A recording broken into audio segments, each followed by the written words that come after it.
All right, ladies and gentlemen, we are here with the notorious villain of what is known as Jeffrey Thrash. Jeffrey, how you doing this evening? Good. So you are here with a second collection, but this collection is not yours. Did you steal it? I did not. I have permission to have it. Are you sure? Yes. I don't like the way you answered that. I don't know. Villains do steal, so maybe. It's on his shirt. Sure. It's on his shirt. That's true. So anyway, like on a serious note, though, Jeffrey, first off, thank you for coming back and doing another collections video. Now, from what you've told me, though, this collections video is going to be a little bit different than the one that we did for your collection. Yes. Like I said in my collection video, I'm more of a player. Right. So my cards don't have high value, Right. most of them. And my brother-in-law is also a player. Okay. But he has expensive stuff. Okay. Because it reminds him of when he started playing Magic. So, I mean... So the cards he has, like, they carry a lot of value. Yes, a lot of them do. And I actually had to write down some of the values so Okay. I could pull it off the top of my head. And most of his cards that have value are... I'm going to say the first 10 sets of Magic. Oh, wow. Okay. So, I didn't write down the order I should have, but it's like Alpha, Beta, Revise, Unlimited, or something like that. That Okay. order might be wrong, but these are older cards. Okay. And he's very proud of them. How long has he been collecting? I I mean, tell us a little bit about your brother-in-law. Let's just do that. Tell us a little bit about your brother-in-law. Like, do you know his story about what got him into Magic, things like that? I don't know a story what got him into Magic. I know, so he's been with my sister for a long time. Okay. I want to say I was, I don't know, 10? I don't know. We're talking maybe 20 years. I don't Okay. know. But when he first got with her, he played Magic. Okay. But then he stopped playing. A lot of Magic players do that. They traverse through the time. Right. They play, then they stop. I think all card games are like Yes. that. But so he stopped playing for a long time, and then they live in Cleveland, and a card shop opened up there that I went and checked out, and they had a some kind of qualifying event, Okay. and I was going up to it, and he decided to come up and watch.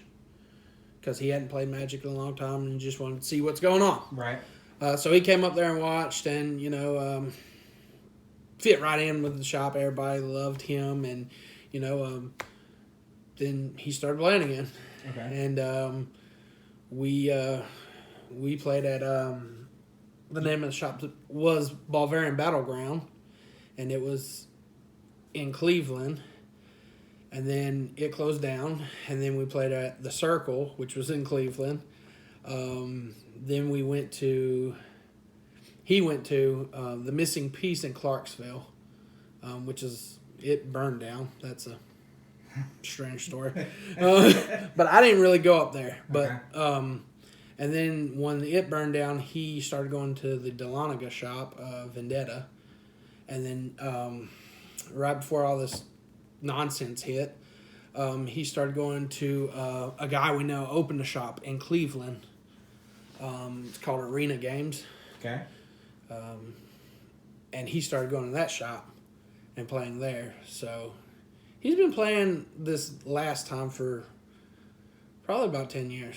Okay. And y'all play together a lot? Yeah, actually, I'm not going to shops right now. Okay. Because he doesn't want to go to shops. Because everything's going on. Right. It's just precaution because he can't afford to get sick. Yeah. And it's not, he's scared of it or anything.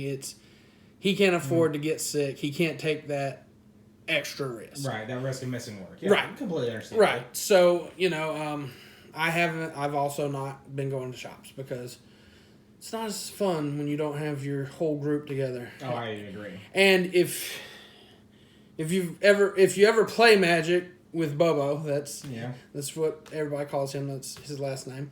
But if you ever play with him, he makes the game really fun. Okay. And there's just little things that he does, and it just really, even if you're not playing him, it's really funny. One comes to mind. There was a card that recently come out. I think it just rotated, but the name of the card was Doom Whisperer. Okay. And he loved this card. He loved it, loved it, loved it. And when he played it, from across the shop, you could hear him because he would have the card, and he would tap his mana, and he would play it, and he'd say, Doom, Doom, Doom, Doom. And he'd do it in a whisper because it's Doom Whisperer. Right. And it was so funny because you could hear it, like your back would be turned and you Doom, Doom, Doom. It's like, he just played Doom Whisperer on you, didn't he? He did. So, I mean, he's really fun to play with.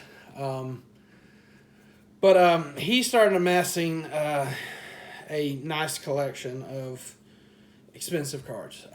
He's good at trading. Okay. So does he up trade a lot? He'll take a lot of his lower value ones to get a better, higher rarity card?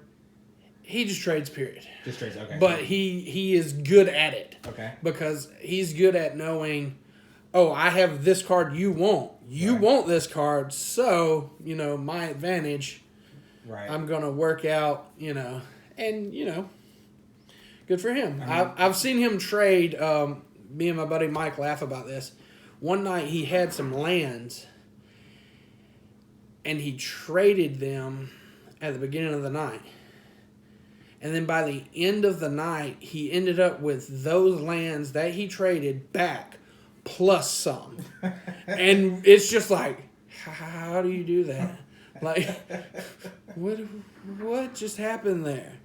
So, yes, he's good at trading. Okay.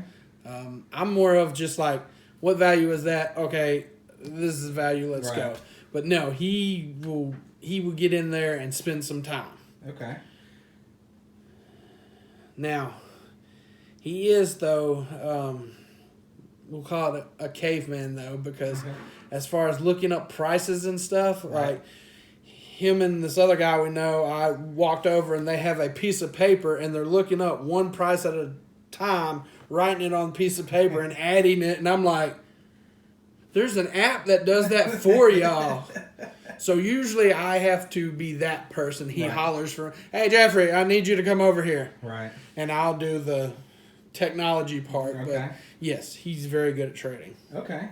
So he's been collecting for a while. Are any of these cards that he has from when he first started Magic, or did he? No, he got rid of those. So he got completely rid of them, started from scratch. Yes. Okay. And that is actually amazing that some of these cards he's gotten. Well, I mean, the fact that he is starting all over and he's able to go back and get. I mean, a lot of people find it hard. I can't speak for. I know I can speak for Pokemon and Yu-Gi-Oh. I'm still, as you know, new to Magic, but I know Pokemon Yu-Gi-Oh. It is. I mean, it's damn near impossible to get good graded cards that are classics from these card games, because the ones you do find are in terrible condition, and then if you're trying to get them from somebody else, they're marking the price up on them because they know how old they are. Right. So. And these cards are old, so they're not near mint condition. Right. Which me and him talk about a lot too, because if somebody was to try to trade me one of these cards he has in near mint condition, it would throw up red flags to me, because this card is 20 years old. Right. So it should have, even if it's been, it should have some wear in it. Right. So, they're not near mint, but they're not damaged either. Okay. And when I looked up the prices, I just went with heavily played, even though some of these I would not say were heavily played. Okay. But, yeah. I don't really know how he ends up with some of these cards, but... Well, he's gonna teach me a secret, because right now, I've got a ton of Yu-Gi-Oh cards, and thanks to you, I have a ton of Magic cards that I've been working so hard on trying to organize. But I mean, Pokemon, it's like I need to learn the secrets, because somehow he's finding these classic cards, and if I can apply that to Pokemon, I mean, that's just absolutely awesome. So he didn't want to be filmed, which is completely fine, and. But like I said, he wants people to see his cards. Yes, but he's very proud of this, and he should be. I mean, when you put that much effort into something, yes, I would say you probably are. I mean, I'm proud of my collection, but again, my collection is a different collection. I'm proud of it for play value, but his cards have play and are expensive. And that's a good thing about his, too. The expensive cards, he still plays them. He plays them in his commander deck and stuff because, like, some of them he's never going to get rid of. Right. Period. Like, those are his cards forever. But he plays them because I hate it, and I know there's collectors, and you keep them in your binder, and that's great, good for you, but I hate it because play that card. That card was printed to be played. Play that card. So I give him, he does play his cards. That's a good thing, though. That's good. I don't know. I think I've always kind of admired people that collect these card games, you know, that they take the time, collect these cards, but they still play their cards, but they make sure the cards that are being played, like they're carrying around the hard cases for their deck. They've got the right fitting sleeves as well that are meant for those cards. They bring them out to play them, and then they go right back in the case. I mean, and so by the time, you know, like I say, they'll want to turn around and try to even send them off to get graded. A lot of them can still pass for a 9 and 9.5 PSA. Right.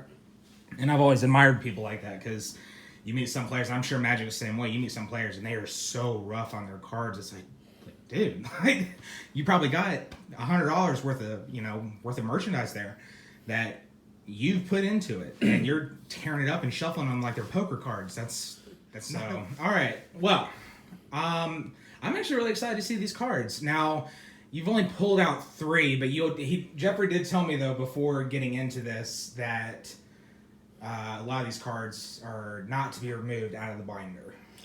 Yeah, and that's not him. No, that's you, me. because right, you're like, I'm not risking. Right. I mean, Jeffrey was very honest about that. He's like, listen, like these cards have a lot of value. We're not playing around with these. Like, I mean, we can pull them out if we need to, like, get, you know, the camera to see them. But right, these are not my cards. right. And I take it very seriously if I have someone else's things. What's out of respect? I mean, Yes.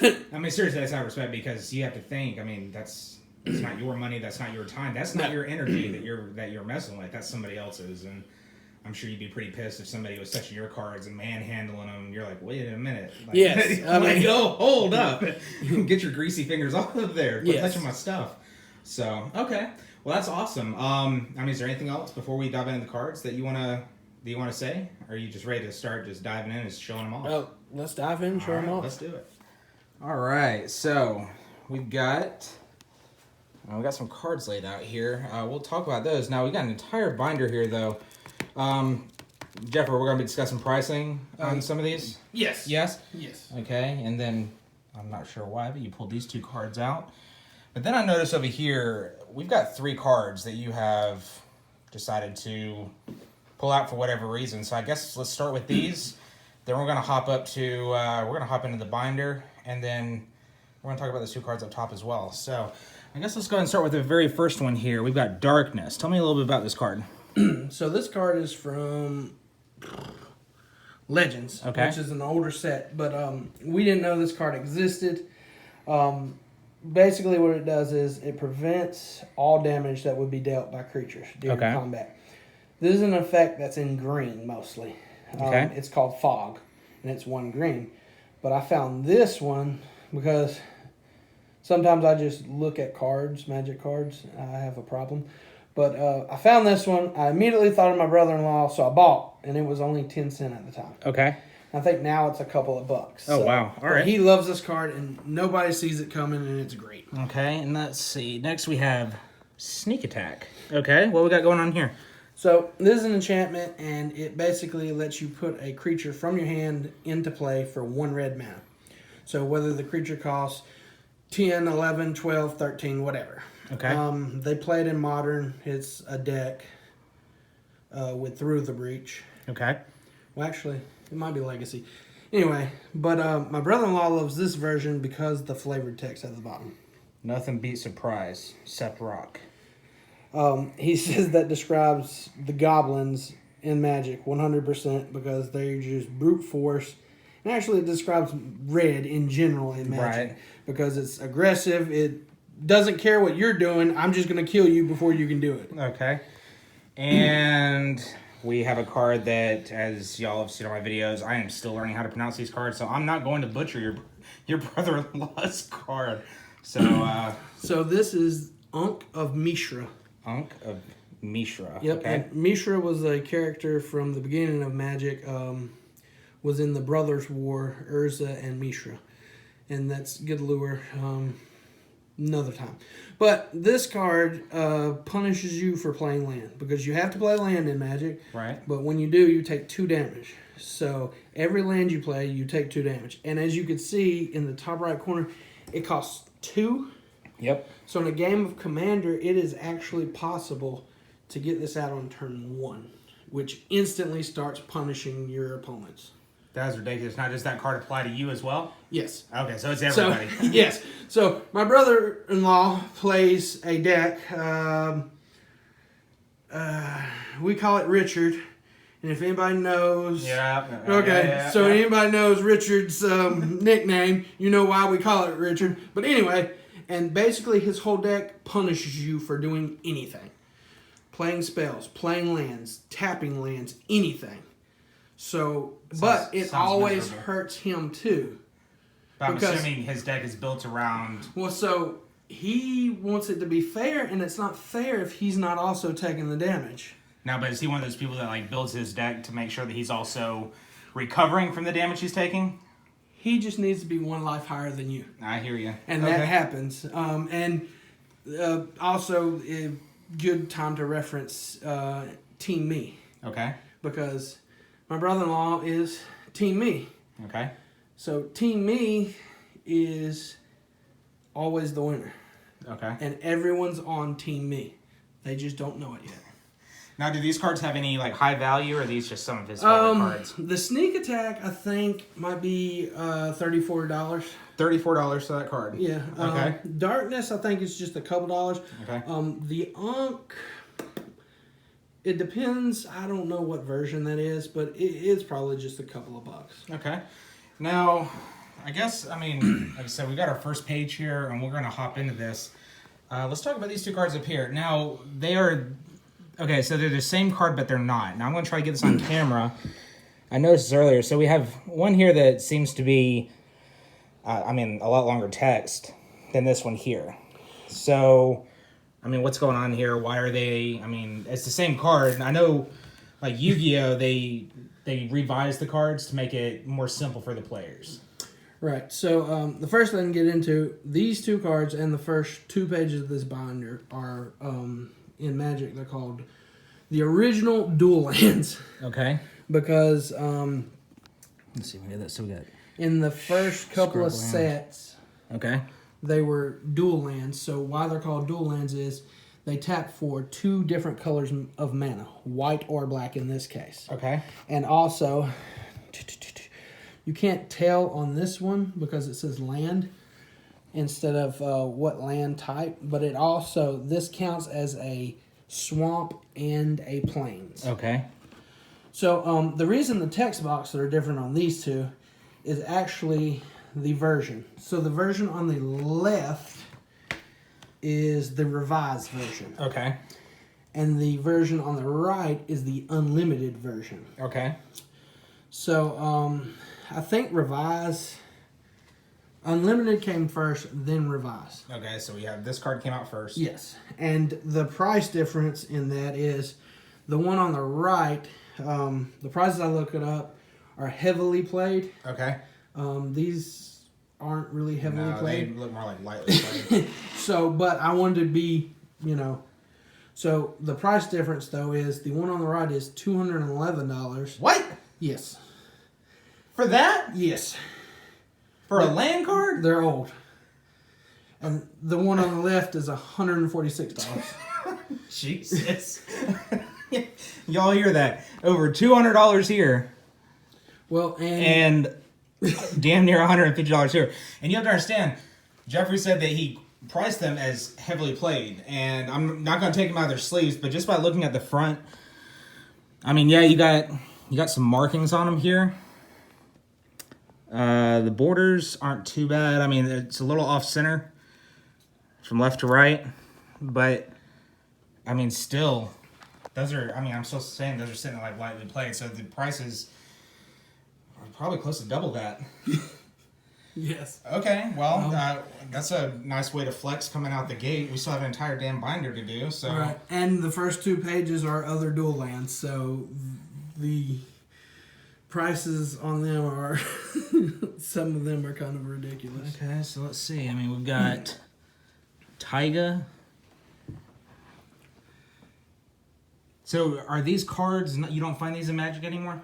They don't print these cards anymore. These are on the reserve list. Okay. So they'll never reprint or print a functional reprint.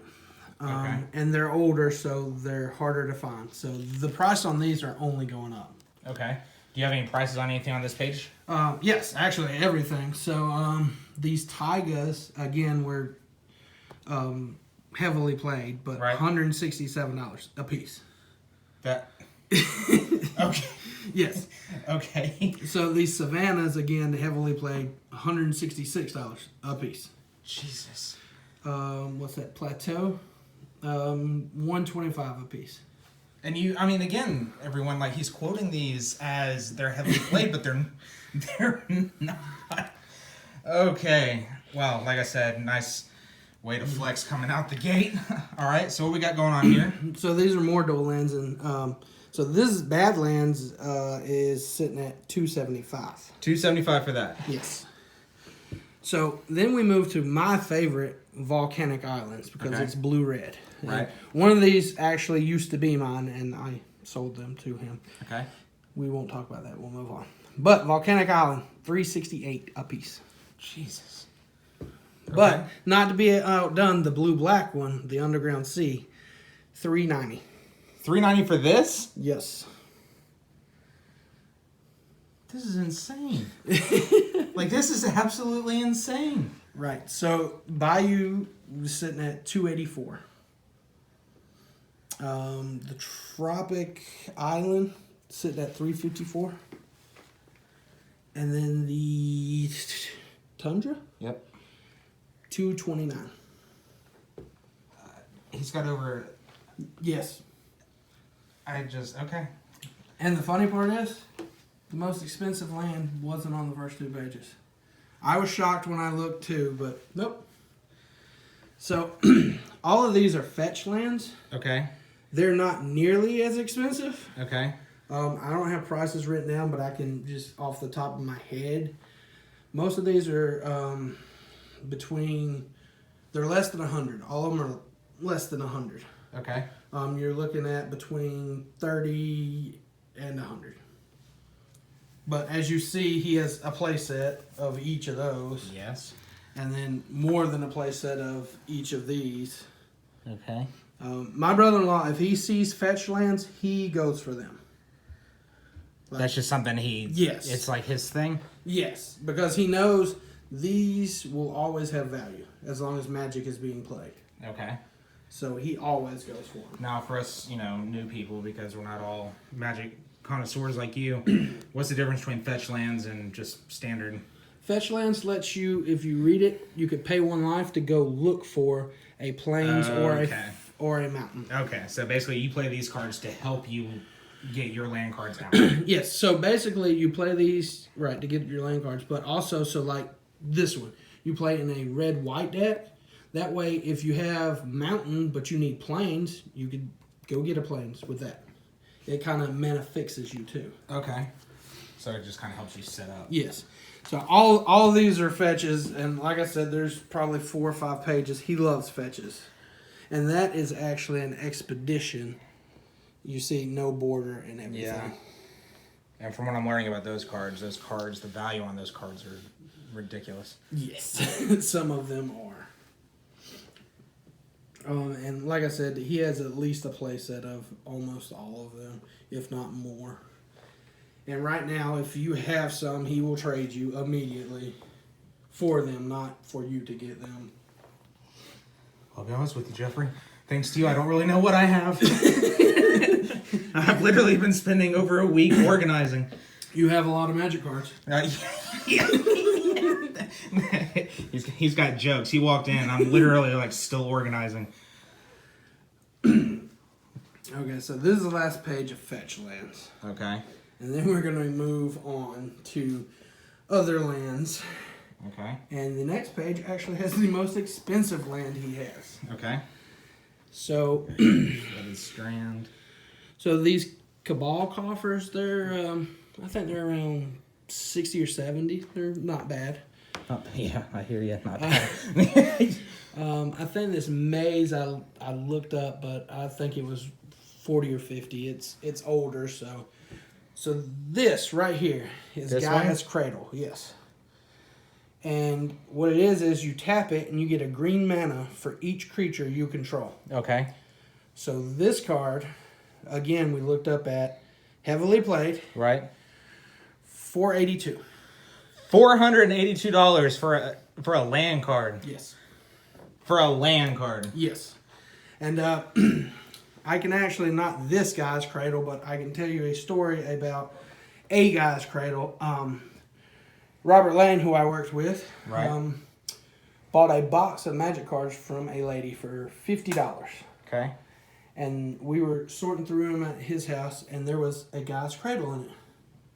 At the time, Yeah. the guy's cradle was only $50. But he sold it, which I'm guessing he wished he didn't, Yeah. for $50 at Super Games, I think. That is just ridiculous. Over $400 for that card. And he plays it. That is in his deck.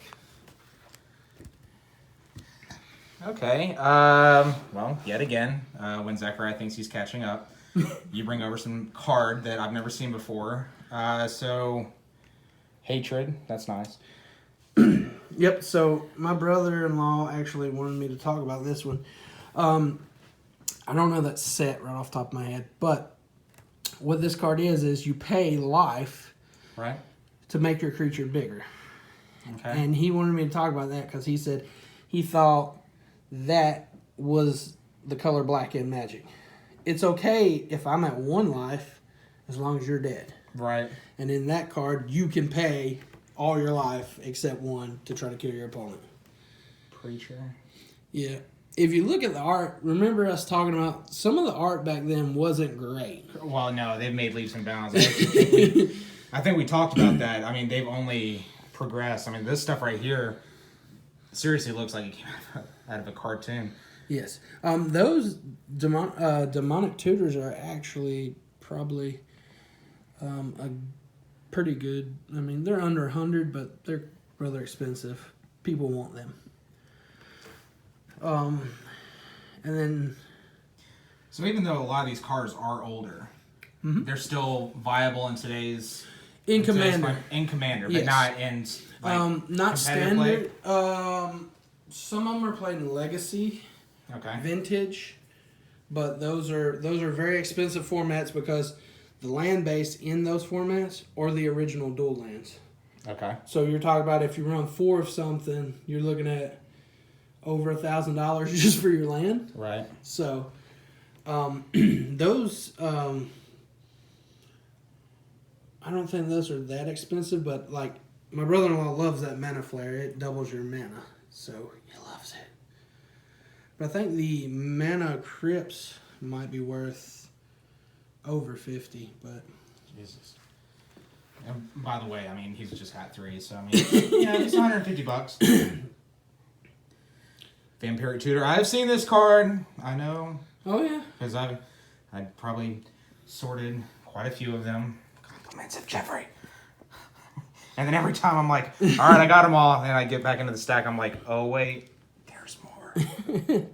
Yep. And all of this stuff is really older stuff that, you know, it's not being printed anymore. So, again, it's just going up in value. That one actually did get reprinted, but that version, my brother-in-law remembers, like, that art and everything. Well, I was getting ready to ask you. So I know you keep saying, like, they're not printing these, but have any of these gotten, like, reprinted and, like, adjusted? I know sometimes you see that where they'll take, you know, a card and it was just too powerful when it first came out. So they'll reprint it, but then they'll make, like, minor adjustments to it just to kind of tone it down. Not in most of these. This Force the Wheel here, it's played in Legacy. I think it's about $100. Wow. It's a counterspell. Interrupt. Yep, and that was a card type they actually did away with. Okay, I was about to in say, the beginning of Magic, there were interrupts. I mean, I don't want to brag or anything, but I have gone through a couple thousand Magic cards now, and not once have I seen it like that. So There were several interrupts and mana sources. They don't have those card types anymore. Okay. Magic does that sometimes. They call it erratas, and what it does is it just changes. So instead of interrupt, that is now sorcery. Okay. I mean, an instant. Okay. Those damnations are probably $50 a piece. Why? The difference? Yeah. So this is out of a master set, and this is the original printing out of Planar Chaos.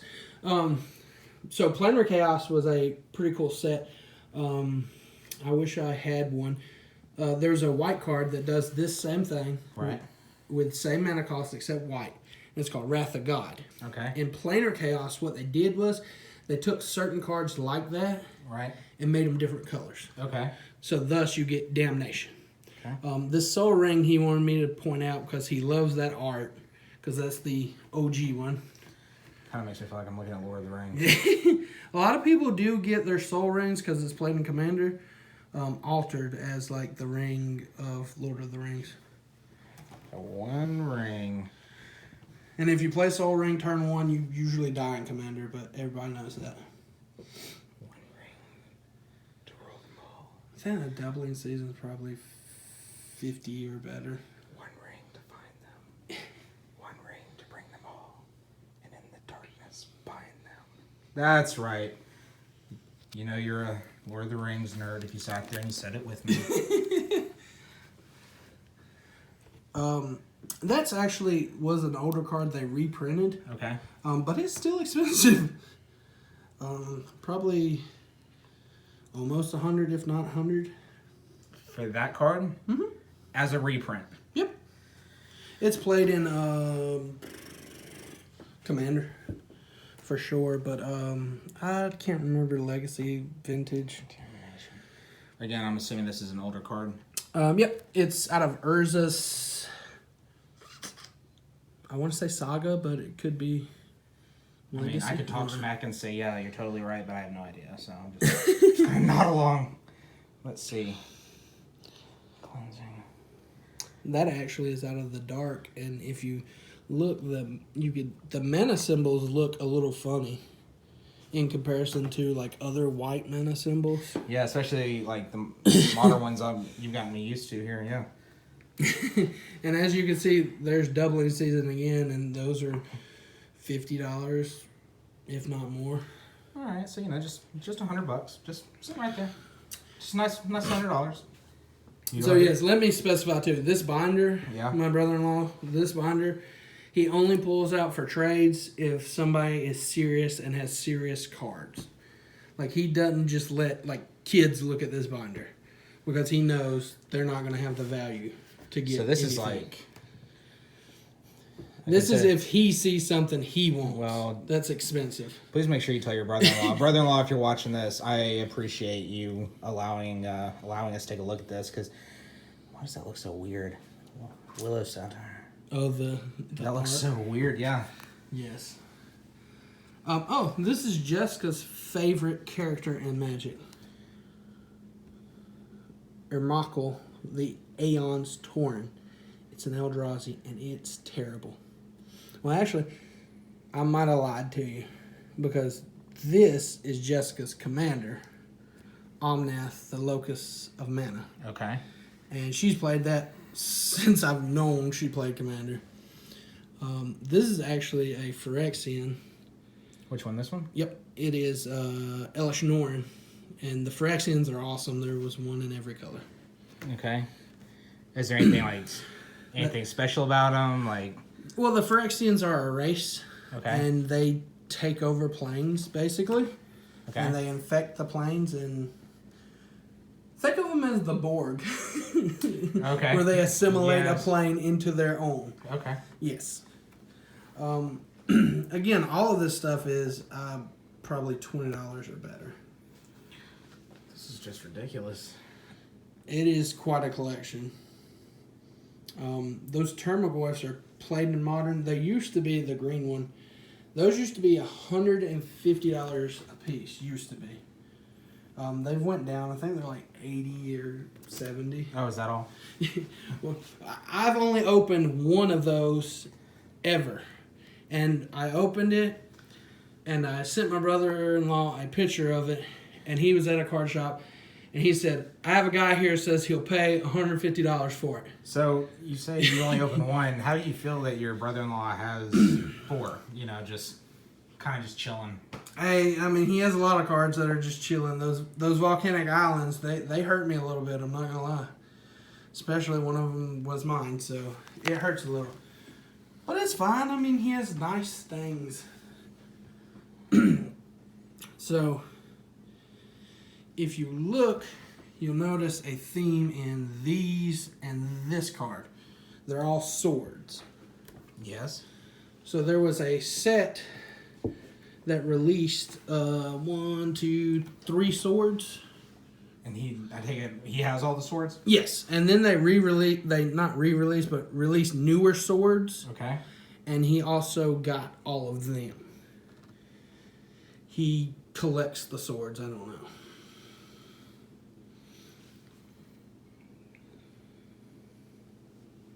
But, I mean, I've seen him get rid of a whole set of swords and then get them back like a month later. But, so, those are actually signed by the artist. Oh, wow. Okay. I think it was the GP or something. He got them signed. But these 3 cards right here, if you look, they all have different art. Yes. Did they all do the same thing? They are all the same card, just different art. Okay. And is there a huge price difference between the 3 of them? Not really, but sometimes you find people who only want one artwork. So, Okay. like, this is the original. Okay. And when I saw it at the card shop, I immediately bought it for my brother-in-law because you don't see the original arts. You usually see this art. Okay, so that's the most common? Yes. Okay, and what about This one? is the newest art. I was about to say that And it's borderless and it's kind of beautiful. This is another Phyrexian we were talking about, a Praetor. This is the blue one. This is the one everybody hates. This is Jin Contaxis. Why does everybody hate him? Because his ability, right here, each opponent's maximum hand size is reduced by 7. So when you start the game, your maximum hand size is 7. So if it's reduced by 7, it is now nothing. 0. You Right. got nothing. These Thoughtseas used to be 50. I don't know if they're still. They're played modern. The Inquisitions, even though they're uncommons, I think they're probably $5, $10 for uncommons. The surgicals, these used to be like 60 or 70. I think they went down to about 20 or 30. Still pretty good. Yeah. I mean, you gotta understand. Most people need to understand that they're unfamiliar with this. With just kind of looking at cards. What a lot of people consider a high value card are things that are like $4 or $5. So the fact that you're looking at an entire binder. Yeah, and this is actually Bitter Blossom from the Secret Lair. Okay. And on each corner, those are the tokens that came with it. So, I mean, that's pretty cool. I'm not going to lie. I like the art and the tokens. I'm so used to those. They kind of threw me off during my sorting. Oh, your favorite. I hate her so bad. She's scary. Well, this is her in her, I don't know, sexy outfit. I don't know. And he also has 2 of those that are signed. Look at that. He just, I don't know. He just gets stuff. I think the Aether Vials are probably, I don't know, 30, 40, maybe more. This actually just went up to 40, I think. I was just looking at it today. Oh, so these aren't necessarily high dollar value. Okay. But these are Tron lands. So there's a deck in Modern called Tron. Okay. And what the deal is there's Urza's Tower, Okay. Urza's Mine, Okay. and Urza's Power Plant. Okay. So what they do is they add one colorless to mana pool. But if you control all three, Right. this gives you 2. And then this one gives you 2. And then this one gives you 3 if you have all three wow. of them on the Okay. board. So in Modern, what they do is they try to get on turn 3 all 3 of them. Right. Because then you're looking at 7 mana. Right. And you play Karn, the Planeswalker. And he just wins the game pretty much. But it's funny that he has this laid out like that because the next card actually people play against Tron. It's Blood Moon. And what it does is it turns any non-basic land into mountains. Oh, that's not good. So That'll mess up right, somebody's you day play real quick. this, and then all these Tron lands are mountains. So it kind of just null and voids Yep, the whole thing. they tap for 1 red. That'd be a little grumpy. Yes. But these are in the binder, as you can tell. Yeah. I'm going to let you know because my brother-in-law doesn't need to turn Tron lands into mountains. He plays Infect in Modern, and he's trying to kill you by turn 3. So, get your Tron lands because you're dead. All right. So, I think the rest is kind of where he Just kind kind of threw stuff in here. I think he's got some... Oh, yeah. Some of this stuff is... Like, these are promos. The art on those are terrible. If you take a minute and just look at it, you'll know what I'm talking about. But it seems terrible. I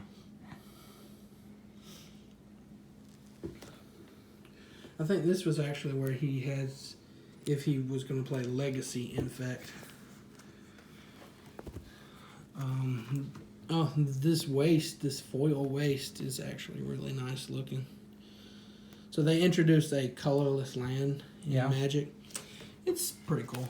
Did it not stay around long, or is it still? It's every now and then you got some, but it was one set with the Eldrazi's. So, the next page, he's probably the most proud of. does he like squirrels? Yes. He likes squirrels, as you can tell. And the foil squirrel token, Yeah. love it. I don't know why, but he loves squirrels. I think these are just promos, actually. No, not all of them. Some of them.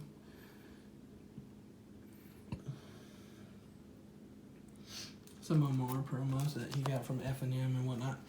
So these are the original gods, and he had he used to have a playset of all of them, or not a playset, one of all of them, and he was actually trying to get a foil of each one, but I think he just gave up. Are they hard to find? I don't know that they are. Like, they're not expensive, but I think he just gave up on it. Oh, yeah, and he was going to get a foil of each of their weapons because each god had a weapon. I don't know. He just picks things and kind of likes them and then decides, hey, I'm going to try to get all of those. Well, Jeffrey, I am absolutely blown away by this. Please, tell your brother-in-law I appreciate just the opportunity of him allowing us to take a look at the binder and take a look at these cards. So for a second collection, you bring him on here yet again. You brought Epic, so I appreciate it. We'll definitely be bringing Jeffrey back on. Actually, I just remembered Jeffrey says he has something epic. Y'all will not be seeing that tonight, though. What we are getting ready to do, y'all will be seeing on tomorrow's video. So, I appreciate everyone, and I hope y'all enjoyed this collections video. And this is Zachariah and the notorious villain Jeffrey, and we are logging out.